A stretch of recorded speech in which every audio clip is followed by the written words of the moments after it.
the reason I breathe.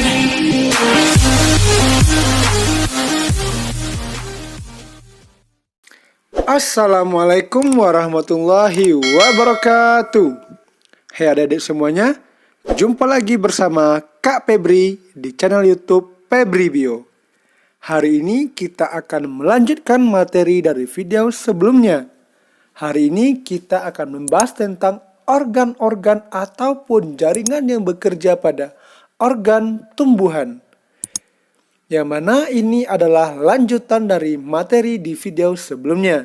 Seperti biasa, sebelum kita mulai pembelajaran, kakak akan mengingatkan kepada adik-adik semuanya untuk selalu menjaga diri dan menjaga kesehatan kita semuanya agar kita semuanya terhindar dari wabah COVID-19 ataupun virus corona. Yaitunya dengan cara rajin-rajinlah mencuci tangan, selalu memakai masker jika bepergian keluar, dan hindarilah perkumpulan yang tidak ada manfaatnya. Kemudian selalu makan makanan yang bergizi dan tidak lupa juga untuk olahraga yang teratur supaya kita semuanya sehat-sehat saja.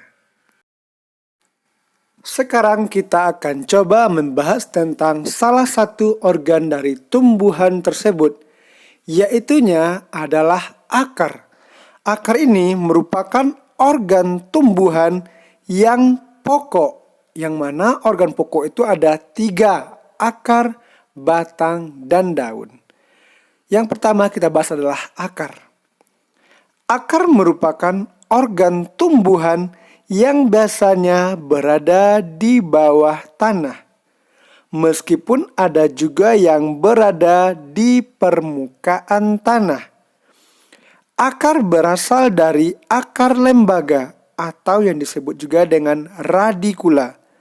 Akar lembaga pada tanaman dikotiledon tumbuh terus sehingga membentuk akar tunggang. Sedangkan akar lembaga pada tanaman monokotiledon mati dan kemudian pada pangkal batang akan tumbuh akar-akar dengan ukuran sama sehingga membentuk akar serabut. Jadi itulah yang mendasari kenapa terjadinya akar tunggang dan akar serabut. Akar berkembang dari meristem apikal di ujung akar yang dilindungi oleh kaliptra atau tudung akar. Pembelahan meristem apikal membentuk zona pemanjangan sel, zona diferensiasi sel, dan zona pendewasaan. Ini dia 3 daerah-daerah ataupun 3 pembagian ataupun 3 zona pada akar. Seperti gambar yang sudah kita lihat ini. Akar tumbuhan terus tersusun oleh beberapa jaringan. Sekarang kita akan bahas dulu jaring-jaringannya. Pertama, ada yang namanya epidermis.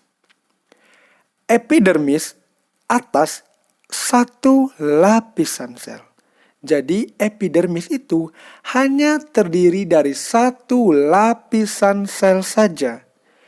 Susunan sel-selnya rapat, dinding selnya tipis, sehingga mudah untuk dilewati air.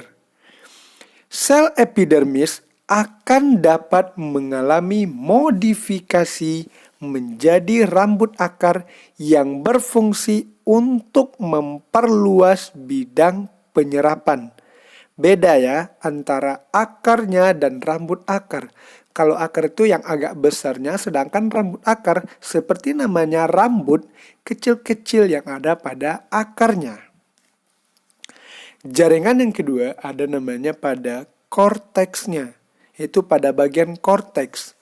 Pada bagian ini terdapat di bawah epidermis, tersusun berlapis-lapis.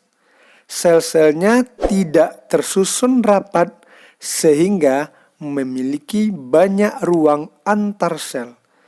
Dan dinding selnya tipis. Korteks sebagian besar dibangun oleh jaringan parenkim, kolenkim, serta sklerenkim. Parenkim pada korteks beberapa jenis tumbuhan berfungsi sebagai tempat menyimpan makanan cadangan. Lapisan terdalam korteks berdiferensiasi menjadi endodermis. Jadi lapisan dalam itu berubah fungsi menjadi lapisan endodermis. Nah, kemudian kita bahas tentang endodermisnya. Endodermis merupakan pemisah antara korteks dengan silinder pusat. Endodermis berupa satu lapis sel, tersusun rapat, dan dinding selnya mengalami penebalan gabus dari suberin dan kutin, sehingga membentuk penebalan berupa pita yang disebut pita Kaspari. Sel-sel endodermis yang tidak mengalami penebalan disebut dengan sel penerus atau sel peresap, sehingga memungkinkan air dapat masuk ke dalam silinder pusat. Kemudian, stele atau silinder pusat. Stele atau silinder pusat merupakan bagian terdalam dari akar. Silinder pusat terdiri atas berbagai macam jaringan. Ada perisikel, berkas pengangkut, dan empulur. Nah, perisikel atau perikambium merupakan lapisan terluar dari stele dan terletak di sebelah dalam endodermis. Jaringan perisikel tersusun atas sel-sel parenkim yang menebal. Jaringan perisikel berfungsi untuk membentuk cabang akar dan berperan dalam pertumbuhan sekunder. Apa itu pertumbuhan sekunder? Yaitunya jenis pertumbuhan yang terjadi pada bagian kambium di akar ini. Apa fungsinya? Untuk memperbesar ukuran akar atau dikenal juga dengan memperbesar diameter akar, sehingga akar itu bisa menjadi lebih besar dibandingkan dengan ukuran akar yang semula. Yang kedua, berkas pengangkut. Berkas pengangkutnya terdiri atas silem dan floem.